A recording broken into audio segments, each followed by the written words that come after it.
ہیں اور جو امت کو خطرات درپیش ہیں اور اس کے ضمن میں جو پیشین گوئیاں احادیث نبویہ میں موجود ہیں، جو میں کم سے کم یوں سمجھیے کہ 25 برس سے بیان کرتا آ رہا ہوں، لیکن اب وہ چشم سر کے سامنے آ رہی ہے۔ پہلے وہ صرف یہ کہ انسان کو علمی اعتبار سے معلوم تھی، اب وہ صورتحال آنکھوں کے سامنے ہے۔ تو اس پر چونکہ گفتگو ہوتی رہی، لیکن ہر مرتبہ گفتگو کا اختتام اس پر ہوا کہ اس کا علاج کیا ہے، بچنے کا راستہ اجتماعی توبہ۔ انفرادی توبہ سے انسان اپنے گناہوں کی سزا سے بچ جاتا ہے، آخرت میں اللہ تعالیٰ اسے اپنے عفو درگزر کا، اپنی رحمت کا، اپنے فضل کا مستحق قرار دے دیتا ہے۔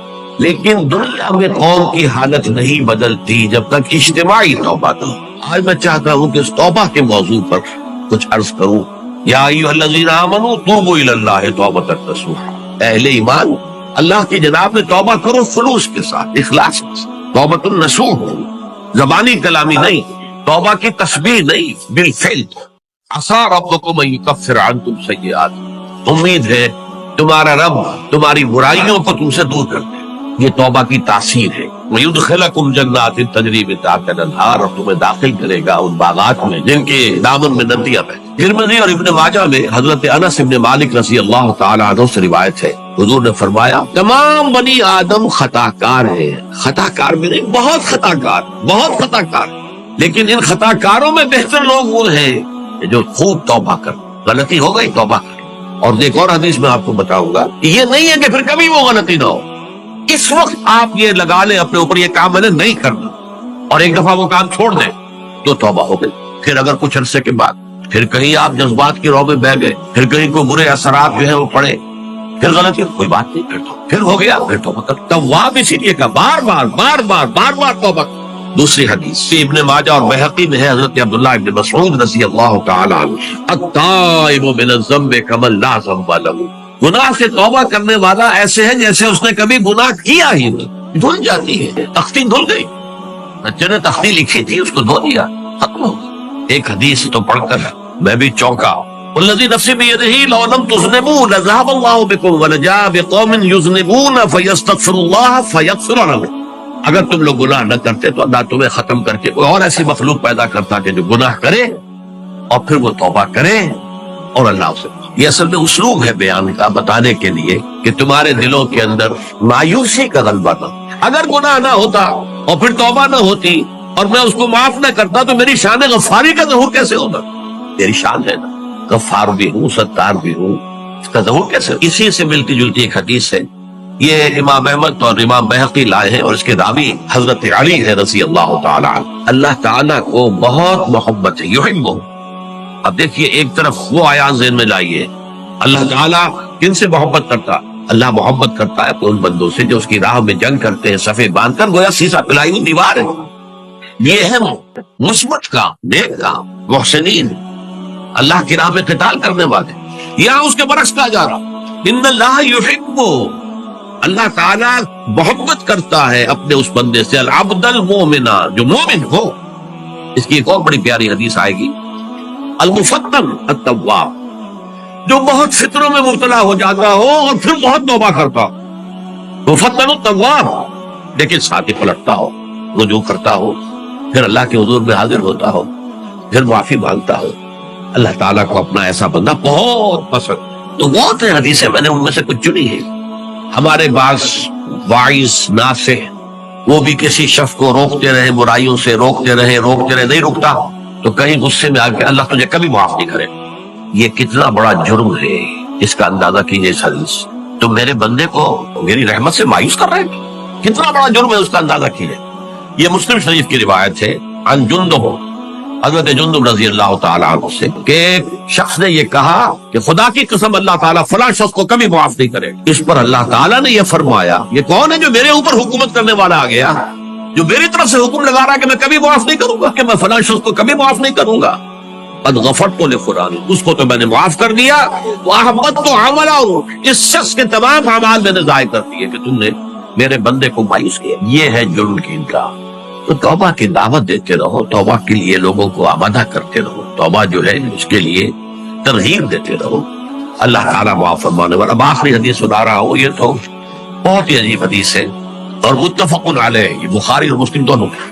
حضرت ابو سعید الخدری رضی اللہ تعالی عنہ جو ہے اس کے راوی، حضور نے فرمایا کہ تم سے پہلے جو امت تھی بنی اسرائیل، گویا کہ ان کا ذکر ہے، اس میں ایک آدمی ایسا تھا جس نے 99 قتل کیے تھے۔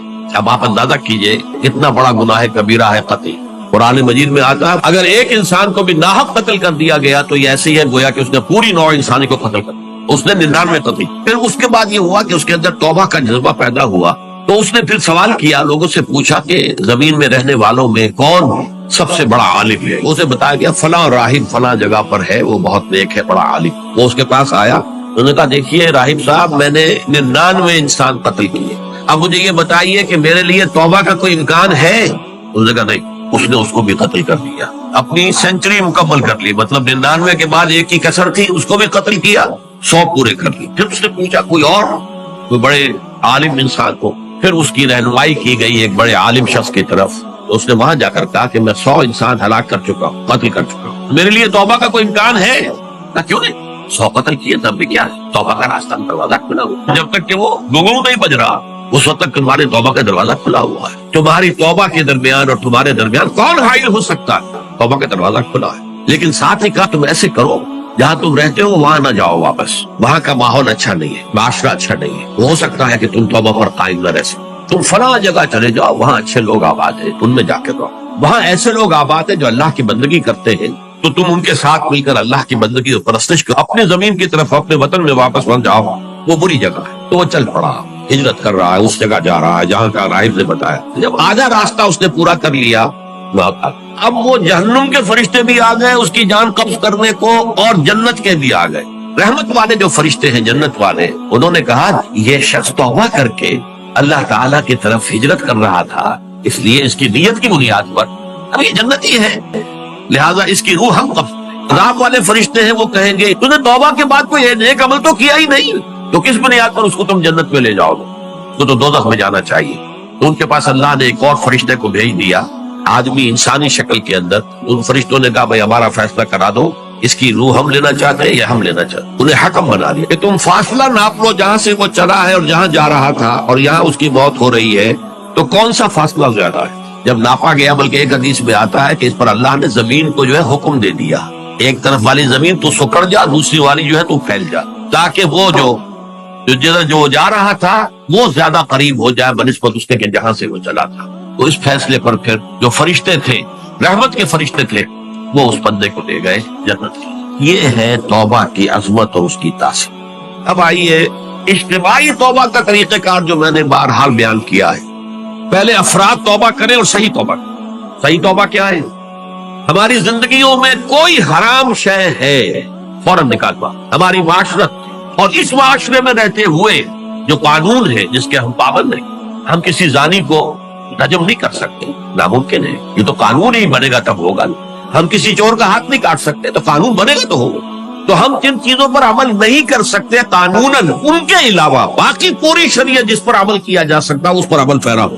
سود میں بند نہیں کر سکتا، بینکوں کو میں آگ نہیں لگا سکتا، اور بینکوں کو آگ لگا دیں گے تب بھی سود تو ختم نہیں ہوگا، لیکن یہ تو کر سکتا ہوں کہ براہ راست سود میں ملوث نہ ہوں، سود پر قرضہ لے کر اپنا کاروبار نہ چمکاؤں، نہ بڑھاؤں، سود پر قرضہ لے کر اپنے مکان نہ اونچا کروں، یہ تو کر سکتا ہوں۔ تو کم سے کم جو ڈائریکٹ کسی نے قانون نہیں بنایا، لازم ہے آپ پر کہ آپ سودی قرضہ لیں اور اپنی بلڈنگ عالی شان بنا لیں، کسی نے نہیں کیا۔ آپ کے معاشرے میں کوئی قانون نہیں بنا کہ پردہ ختم، یہ اگر کر رہے ہیں تو آپ مجرم، فحاشی ہے، عریانی ہے، لیکن چوز آپ خود کرتے ہیں، فیصلے کا اختیار آپ کا اپنا ہے۔ تو جن چیزوں کے اندر بھی گناہ سے بچنے کا امکان ہے اس کو عملاً ترک کیا جائے، اور نمبر 2 عزم مصمم کر لیا جائے کہ اللہ اب بقیہ زندگی جتنی بھی ہے اس میں اپنی توانائیاں، اپنی قوتیں، اپنی صلاحیتیں صرف کروں گا تیرے دین کی تبلیغ اور تیرے دین کے قائم کرنے کی جدوجہد۔ عزم مصمم۔ یہ لوگ اگر 14 کروڑ میں 14 لاکھ بھی ہو جائیں، 2-4 کی توبہ کرنے سے ملک کی قسمت نہیں بدلتی۔ معتدل تعداد کے اندر جو ہے یہ لوگ اگر ایسے ہو جائیں، اور پھر یہ کہ وہ مل کر اگر زور لگائیں، تو واقعتاً اس ملک کے اندر شریعت اسلامی کا نفاذ ہو سکتا ہے، اللہ کا نظام قائم کیا جا سکتا ہے۔ یہ ملک بنایا اسی لیے گیا۔ یہ توبہ کرنے والے لوگ جب تک 14 لاکھ نہیں ہے، 1400 ہی ہو، لیکن یہ اگر دعا کریں گے اللہ تعالیٰ کے خلوص کے ساتھ تو ان کی دعا قبول ہوگی. دعا بہت بڑی ہے. اب دعا مخل عبادت. ٹھیک ہے، بڑا لمبا راستہ لگتا ہے یہ کہ 14 لاکھ انسان توبہ کرے یا 2 لاکھ یا 3 لاکھ انسان توبہ کرے، صحیح معنی میں توبہ کرے، اور پھر وہ جمع ہو ایک طاقت بنے، تنگ من دھن لگانے کے لیے، جانے دینے کے لیے تیار ہو جائیں. تو لگتا ہے یہ کہ کافی لمبا ہے کہ دراز و دور دیدم رہو رسم پارسائی. یہ تو بڑا لمبا راستہ ہے. کسی سے لوگ کہتے ہیں کہ پھر کیا حل ہوا؟ تو حل جو ہے تو کوئی عملی حل تو نہیں ہوا. اس میں میرا ذہن منتقل ہوا ہے دعا. اجیب دعوت الداعی اذا دعان امن یجیب المضطر اذا دعا. بھلا وہ کون ہے جو کسی مستر کسے کہتے ہیں؟ ایک شخص نہایت پریشان حال ہو گیا ہو، نہایت پریشان حال، اور میں اللہ کو پکارے پروردگار تو میری دستگیری فرما. اللہ کسی اور طرف مجھے کوئی توقع نہیں رہی، کوئی نہیں رہا جس سے مجھے کوئی امید. اس دعا کی تو کم سے کم ہم منادی کریں، لیکن پہلے شرط وہی ہے، ورنہ وہ دعا نہیں ہے، ورنہ وہ توبہ نہیں ہے. توبہ صحیح ہو، حرام سے اپنے وجود کو، اپنے گھر کو پاک کریں. اس کے بغیر تو جیسے کہ کہا گیا سورہ مائدہ میں، قل یا اہل الکتاب لستم علی شیء حتی تقیموا التوراۃ والانجیل. اے نبی ان سے کہہ دیجئے، اے اہل کتاب تمہاری کوئی حیثیت اللہ کی نگاہوں میں نہیں ہے، تمہاری کوئی دعا اللہ کے ہاں قابل پذیرائی نہیں ہے جب تک کہ تم تورات اور انجیل کو قائم نہیں. لہذا دعائیں تو نہ بنو. 30 لاکھ آدمی جو ہے حج کے موقع پر کیسی دعائیں مانگتے ہیں. کہاں جا رہی ہیں دعائیں؟ کہاں ہیں ان کی قبولیت کے آسان؟ توبہ صحیح ہو، 99 قتل کیے ہو، 100 قتل کیے ہو، تب بھی توبہ کرو گے تو اللہ توبہ قبول فرمائے. اور کس شان کے ساتھ قبول فرمائے گا اس حدیث کے اندر آیا، متفق علیہ حدیث، صحیح بخاری اور صحیح. تو اگر ہم اس توبہ کی منادی کریں نمبر 1، اور جو لوگ توبہ کریں صحیح معنی میں، ایک طرف تو وہ جدوجہد شروع کر دیں اللہ کے دین کے قائم کرنے کی جدوجہد، اس میں پیچھے نہ رہے، لیکن اس اسنا میں جو دعائیں وہ کریں گے، اللہ تو نے یہ ملک ہمیں عطا کیا تھا، ہم نے اپنے زور بازو سے اسے نہیں حاصل کیا، یہ سلطنت خدا داد پاکستان. اور